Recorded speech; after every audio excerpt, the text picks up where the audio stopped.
پاکستان کی خفیہ ادارے کی رپورٹ کے مطابق ایرانی تیل کی اسمگلنگ جو نگراں دور میں کریک ڈاؤن کے نتیجے میں آدھی ہو کر رہ گئی تھی، اس میں دوبارہ 67% اضافہ ہو گیا ہے۔ بلوچستان کے 5 اضلاع کے 6 زمینی اور سمندری راستوں سے یومیہ 89 لاکھ لیٹر ایرانی تیل پاکستان اسمگل کیا جا رہا ہے، جس کا 70% استعمال باقی 3 بڑے صوبوں میں ہو رہا ہے۔ سول خفیہ ادارے کی جانب سے 44 صفحات پر مبنی رپورٹ 4 اپریل کو تیار کی گئی ہے، جس میں ایرانی تیل کی اسمگلنگ میں ملوث بلوچستان کے کئی موجودہ ارکان اسمبلی، سابق صوبائی وزراء اور سیاستدانوں سمیت 105 بڑے اسمگلروں، 4 صوبوں کے 100 کرپٹ اہلکاروں اور ایرانی تیل کی فروخت میں ملوث 533 غیر قانونی اور غیر لائسنس یافتہ پیٹرول پمپس کی نشاندہی کی گئی ہے۔ پاکستان میں سالانہ 2 ارب 80 کروڑ لیٹر ایرانی تیل اسمگل ہو کر آ رہا ہے۔ اس سے قومی خزانے کو کم از کم 227 ارب روپے کا نقصان ہوتا ہے۔ رپورٹ کے مطابق ایرانی تیل کی اسمگلنگ چیک پوسٹوں پر تعینات اہلکاروں کی ملی بھگت کے بغیر ممکن ہی نہیں۔ اسی خفیہ ادارے کی جانب سے اسمگلنگ سے متعلق تیار کی گئی یہ تیسری رپورٹ ہے۔ ایک رپورٹ میں ایرانی تیل کے کاروبار میں 29 سیاستدانوں، 90 سرکاری حکام اور 995 پمپس کی نشاندہی کی گئی تھی۔ پاکستان اسٹیٹ آئل کی گاڑیاں بھی ایرانی تیل کی اسمگلنگ میں استعمال ہوتی ہیں۔ عام انتخابات کے بعد ایرانی تیل کی اسمگلنگ دوبارہ یومیہ 89 لاکھ لیٹر یعنی 67% تک پہنچ گئی ہے۔ پنجاب اور سندھ میں قائم مشترکہ چیک پوسٹوں کی کارکردگی بہتر نہیں تو بلوچستان اور کے پی میں قائم تقریباً تمام ہی مشترکہ چیک پوسٹوں پر رشوت اور سیکیورٹی عملے کی اسمگلروں کے ساتھ ملی بھگت اب بھی جاری ہے۔ تازہ رپورٹ کے مطابق اس وقت روزانہ 1800 سے 2000 ایرانی ساختہ گاڑیاں سرحد پار سے پیٹرول اور ڈیزل کی ترسیل کے لیے استعمال ہوتی ہیں۔ رپورٹ میں انکشاف کیا گیا ہے کہ بلوچستان میں عسکریت پسند گروہ بھی ایرانی تیل کی اسمگلنگ سے حاصل ہونے والے منافع میں حصہ وصول کرتے ہیں۔ کالعدم بلوچ مسلح تنظیموں، Baloch liberation front, Baloch liberation army, brass وغیرہ یہ تیل کی اسمگلنگ سے بالواسطہ تعلق ہونے کا شبہ ظاہر کیا گیا ہے۔ نظام میں موجود خامیوں سے مقامی سیاستدان، اسمگلر، متعلقہ ضلعی انتظامیہ اور سیکیورٹی اداروں کے اہلکار فائدہ اٹھاتے ہیں۔ کئی سیاستدان بھی ایرانی تیل کی اسمگلنگ میں ملوث ہیں۔ ان میں کئی سابق وزراء اور اہم سیاستدانوں کے بھائی بھی شامل ہیں۔ حساس ادارے نے اس برائی کی روک تھام کے لیے ذمہ دار تمام اداروں کو اپنی اپنی صفوں میں کالی بھیڑوں کی شناخت کے لیے اندرونی نگرانی بڑھانے، سخت قوانین متعارف کرانے اور سزائیں بڑھانے پر زور دیا ہے۔ کیا معاملہ اتنا ہی آسان ہے کہ اگر سب کچھ پتہ ہے، نشاندہی ہے تو روک لو اور پکڑ لو، یا معاملہ بہت پیچیدہ ہے، سب کچھ پتہ ہونے کے باوجود بھی پکڑ نہیں ہو پا رہی؟ اسی پر گفتگو رہے گی۔ پینل میں ہے ابصار عالم، شہزاد چودھری، زیغم خان اور افتخار احمد۔ پروگرام کا پہلا سوال آپ سب کے لیے۔ یومیہ 89 لاکھ لیٹر ایرانی تیل کی اسمگلنگ، خزانے کو 227 ارب روپے کا نقصان، سیاستدانوں سمیت 105 اسمگلر، 100 کرپٹ اہلکار، 533 غیر قانونی پیٹرول پمپس کی نشاندہی، کیا ٹھوس کارروائی ممکن ہو پائے گی؟ Iftikhar sahab. Anti narcotics force, F B R, custom, civil arm forces اور صوبائی حکومتیں، کیا ان کے پاس یہ رپورٹ نہیں تھی؟ افسوس نہیں ہوتا؟ بعض اوقات انسان کو خود ہی اپنے اندر سے اس کا انسان بول اٹھتا ہے کہ یار بس بہت ہو گئی۔ کیا بتائیں آپ کو؟ گاڑیوں کی تعداد بتا دی، پیٹرول کتنا جا رہا ہے وہ بتا دیا، کتنے لوگ ہیں وہ بتا دیے، لوگوں کے نام بتا دیے۔ اگر ریاست 220 ارب روپے لوٹنے والے لوگوں کے ناموں کے باوجود ان کو گرفتار کرنے کی صلاحیت نہیں رکھتی، ان پر ہاتھ نہیں ڈال سکتی، تو پھر مجھ سا نالائق اور نااہل آدمی یہ سوال کرنے پر بلا وجہ بدنام ہوتا ہے کہ جناب پھر حکومت کر کیا رہی ہے؟ ادارے کس لیے ہیں؟ کیا ادارے مبینہ طور پہ 220 ارب روپے کے حصہ دار ہیں؟ اس رپورٹ سے تو یہی پتہ لگتا ہے۔ آپ 220 ارب روپے کی حصہ داری کر رہے ہیں اور ریاست کو آپ نقصان پہنچا رہے ہیں، اور ان پیسوں میں سے آپ ان انتہا پسند گروہوں کو بھی پیسے دے رہے ہیں، ان کو فائنانس کر رہے ہیں۔ آپ کے مختلف قوانین ملک میں ہیں کہ اس قسم کی دہشت گرد تنظیموں کو جو آدمی فائنانس کرے گا اس کو پکڑ لیں گے، جیل میں ڈال دیں گے، ضمانت نہیں ہوگی۔ اور بھائی اس رپورٹ میں تو لکھا ہوا ہے ان کو دے رہے ہیں۔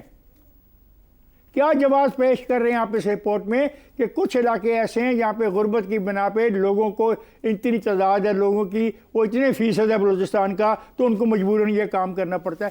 کیا ان کو ریاست کوئی اور اچھا کام نہیں فراہم کر سکتی؟ کیا ریاست کی جو 20 قسم کے ترقیاتی منصوبے ہیں اور ترقی چیزیں ہیں ان میں ان کو شیئر نہیں دے سکتی؟ میں اس رپورٹ کے بعد میں کیسے کہہ سکوں کہ ایک ایسی ریاست میں رہتا ہوں جہاں پہ انصاف ہو سکتا ہے؟ سر یہ تیسری رپورٹ ہے اور نگران حکومت نے کٹ ڈاؤن کیا، اسے نیچے لائے نمبر کو کم کیا. اب دیکھیں نا، نگران حکومت اگر کٹ ڈاؤن کرتی ہے تو آج کھل گیا، تو پھر یہ کیا رولا کیا ہے؟ رولا صرف یہ ہے ہم کرپشن کو سپورٹ کرتے ہیں، کرپشن کی حمایت کرتے ہیں، لوٹ مار کرنے کے عادی ہو گئے ہیں. یہ 220 ارب روپیہ ہمارے گھروں میں جا رہا ہے، اور افسوس ہے مجھے کہ نام موجود ہیں، نام جی یہ بتایا گیا کتنے ٹینکر کس نوعیت کے، ٹینکروں کی تعداد بتائی گئی ہے، ملک کے گاڑیوں اندر کی کس تعداد روٹ پہ بتائی ٹریول گئی کرتے ہیں افتخار ہے، صاحب، گاڑیوں کی تعداد بتائی گئی ہے، کس صوبے میں کتنے جاتے ہیں وہ بھی بتایا گیا ہے. تو میرا خیال ہے کہ ہم چاروں کو موقع دے دیں، مجھے عائشہ کو اور یہ ہمارے اور جو 3 پارٹیسپینٹ ہیں، کہ ہم ان چیزوں کو قابو کر لیں. ہمیں بختر بند گاڑیاں وغیرہ دے دیجیے گا تاکہ ہم اس کو قابو کر لیں اور یہ 220 ارب روپیہ تو بچا لیں. تو اب کیا ٹھوس کارروائی ممکن ہے؟ دیکھو مجھے افسوس ہے، دیکھو میں سخت لفظ استعمال کرنے کا عادی نہیں ہوں، میں نے کہا مجھے دکھ ہے، افسوس ہے، شرم ہے. حکومت کو بھی دکھ اور افسوس ہے، شاید شرم بھی ہو. ہوگا، ٹھیک ہو گیا. نہیں میرا سوال تو پھر یہ ہے کہ ہوگا. اور پھر یہ جو نوجوان ہمارا وزیر ہے جس سے متعلقہ یہ تمام چیزیں، اس کے لیے چیلنج ہے، بالکل صحیح چیلنج ہے. وہ اگر ہسپتالوں میں پھرتا رہا، بلڈنگوں میں پھرتا رہا، برج بناتا رہا، سب کچھ کرتا رہا، تو پھر اس کے لیے چیلنج ہے بھائی. ٹھیک ہو گیا. اور کیا چاہیے؟ نام تک تو دے دیے. شہزاد صاحب، دنیا کے ہر ملک میں سمگلنگ ہوتی ہے اور اندرونی مدد کے بغیر ممکن ہی نہیں، اور یہ رپورٹ تو بڑا کھل کے سب کچھ بتا رہی ہے. یہ حالیہ کچھ عرصے میں تیسری رپورٹ ہے، واضح نشاندہی ہے. پورے نیکسس کو توڑنے میں کس طرح کی رکاوٹوں کا سامنا ہوگا جس باعث یہ ہو نہیں پا رہا، آپ کیا کہیں گے؟ نہیں، سب ملکوں میں تو سمگلنگ نہیں ہوتی، یہ صرف ان ملکوں میں ہوتی ہے جو کہ بدقسمتی سے جن کو بنانا ریپبلک کہا جا سکتا ہے یا اس کے قریب تر جا رہے ہوتے ہیں، جہاں پر قانون کی عملداری نہیں ہوتی، جہاں پر کسی قسم کا کوئی کنٹرول نہیں ہوتا. بنانا ریپبلک ہوتی کیا ہے؟ جہاں پر حکومت کی رٹ نہ ہو، کوئی قانون عمل درآمد نہ ہو، اس لیے اس کو بنانا ریپبلک کہا جاتا ہے. لیکن دیکھیے ان نمبر آپ نے 227 ارب کا کہا، اس میں کچھ چند نمبر اور ایڈ کر لیتے ہیں. گندم کے 360 ارب یا 400 اس کا ذکر کیا جا رہا ہے. اس کے بعد جو اسٹیٹ اونڈ انٹرپرائزز ہیں اس کے 1100 ارب، جو کہ سالانہ کی تعداد میں اس کو 700 سے 1100 تک جاتے ہیں، کبھی 1000، کبھی 800، کبھی کتنے. اور پھر پرائم منسٹر صاحب کا خود اپنا ایکسیپٹڈ فگر ہے کہ ہماری بجلی کم از کم 500 ارب کی سالانہ چوری ہوتی ہے. اس کے بعد میں اگر حفیظ پاشا صاحب کی جو ان کی اپنی اسٹڈی اور ریسرچ ہے کہ 17.5 ارب ڈالر جو ہے یہ صرف اشرافیہ کے لیے جو سبسڈیز ہیں اور ان کو جو آسانیاں دی جاتی ہیں، جو مراعات ہیں، اس کی مد میں سالانہ ہم خرچ کرتے ہیں. اس کو میں کرتا ہوں تو 4800 ارب وہ بنتا ہے. یہ صرف چند 4-5 چیزیں میں آپ کو بتا رہا ہوں. اب ان کو جمع کر لیں اور ہمارا خسارہ، مالی خسارہ، جو سالانہ مالی خسارہ ہے وہ 5000 ارب سے تجاوز کر رہا ہے اس وقت. 4500 ارب تک پہنچ چکا ہے، 5000 تک کر جائے گا. تو جہاں پہ یہ معاملات ہوں وہاں پر آپ کہتے ہیں کہ یہاں پر کوئی عملداری نہیں ہے. یہ رپورٹیں ہمارے سامنے مت لے کے آیا کریں، اس سے فرق نہیں پڑتا. یہ اور یہ بھی کل کا کام نہیں ہے، یہ صرف اس وقت کا کام نہیں ہے جبکہ آپ 2 شخصیات پیٹرول اور ڈیزل کی مد میں ان کے نام پتہ کر لیں جو بڑے سمگلر ہیں بلوچستان کے اندر، صرف 2 اس وقت آپ کو وہ حکومت میں نظر آئیں گے کلیدی عہدوں پہ. میں نام نہیں لیتا کیونکہ ان کی پھر دل آزاری ہوگی، لیکن یہ اگر اس کی ریسرچ کر لیں کہاں بیٹھے ہیں. ایک سمدھی ہیں، آپ نے بھائی کا نام لیا، اصل میں وہ سمدھی ہیں، لیکن ساتھ ہی ساتھ ایک ایسے شخص ہیں جو کہ اس وقت حکومتی عہدے، بہت امپورٹنٹ حکومتی عہدے. اچھا، اس کے بعد ایک ہمارا کلچر ہے، ڈی این اے اور کلچر کی بات ہم بار بار اس پروگرام میں کرتے ہیں. کلچر ہے جو کہ ٹرائبل اور بارڈر اکانومی کے نام پہ ہے، جس کو کہتے ہیں ایزمنٹ فیسیلیٹیشن، ایزمنٹ رائٹس. یہ حق ہے کہ آسانی کی سہولت پیدا کرنی. جب وہاں پر آپ پاک افغان سرحد پہ ٹرانزٹ ٹریڈ کو بند کرتے ہیں، افغان ٹرانزٹ ٹریڈ کو، وہاں پر ہنگامے دونوں سائڈز پہ شروع ہو جاتے ہیں. آپ افورڈ ہی نہیں کر سکتے یہ ہنگامے. اس قسم کی اس کے اندر نیشنلسٹک ایک پرور آتا ہے، ایک نیشنلسٹک ذوق اور جذبہ آتا ہے کہ آپ گھبرا کے پیچھے ہٹ جاتے ہیں ریاست کے طور پہ اور کہتے ہیں کہ ان کو تنگ مت کرو، کرنے دو. بلوچستان میں جو یہ پیٹرول ہے یا ڈیزل ہے یہ ابھی نہیں آ رہا. کب سے آ رہا ہے؟ کتنے سالوں سے آ رہا ہے. ہمیں یہ پتہ ہے کہ ہمارے ہاں جب سول سروسز کا ایگزام ہوتا ہے تو اس کے اندر پہلے کسی زمانے میں فارن آفس نمبر 1 پرائرٹی ہوتی تھی، وہ تبدیل ہو گیا. پہلی جو پوزیشن جو ٹاپ کے اسٹوڈنٹ جاتے تھے، جو ٹاپ کے کینڈیڈیٹس ہوتے تھے، وہ پہلے فارن آفس. اب اس کے بعد کیا ہوا؟ کسٹمز نمبر 1 آپ کا سول سروسز کا. اس کے بعد اب چینج ہو کے پولیس، اس کے اوپر بھی لمحہ فکری ہے. اور غور کریں کہ یہ ہوا کیا ہے، کیا وجہ ہے کہ کسٹمز اور پولیس اتنے ہائی ہیں اس رینکنگ کے اندر سول سروسز کی.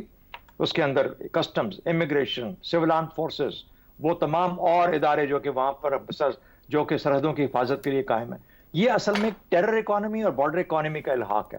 بارڈر اکانومی کی اجازت ہے جو کچھ آپ جس کا ذکر کیا، اور اسے ٹیرر اکانومی جنم لیتی ہے، اس کو پذیرائی ملتی ہے.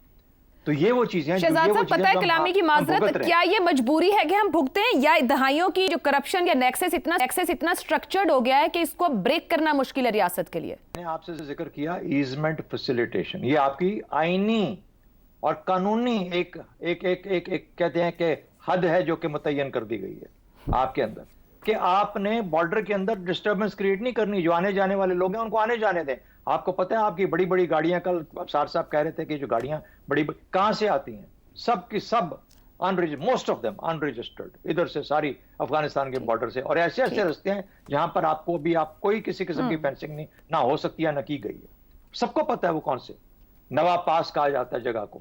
ایک رستہ بتا رہا ہوں افغانستان کا، پاکستان. تو کہنے کی بات یہ ہے کہ یہ سب چیزیں پتہ ہیں کس کو. اگر ہم جیسوں کو پتہ ہے تو جو حکومت میں بیٹھے ہیں ان کو نہیں پتہ. بالکل صحیح. لیکن آپ کا سوال، بنیادی سوال یہ ہے، دیکھیں جہاں پر آپ کی جب پوسٹنگ ہو وہاں پر ان پوسٹنگز کے اندر بارڈر پہ پوسٹنگ ہو گئی ہے اور اس کو سیلیبریٹ کیا جائے، اور اس کے لیے اوپر سے لے کے نیچے تک ہر ادارے کے اندر اس وقت جو چیفز ہیں جو بیٹھے ہیں لوگ وہاں پہ، جو اس وقت ڈی جیز ہیں اور فلانا ان سب کو خوف آنا چاہیے اور شرم کرنی چاہیے کہ اگر لوگ سیلیبریٹ کرتے ہیں اپنی اس پوسٹنگ کو تو پھر یار کچھ نہ کچھ تو بہت ہی برا ہے اس ریپبلک کے. درست ہو گیا.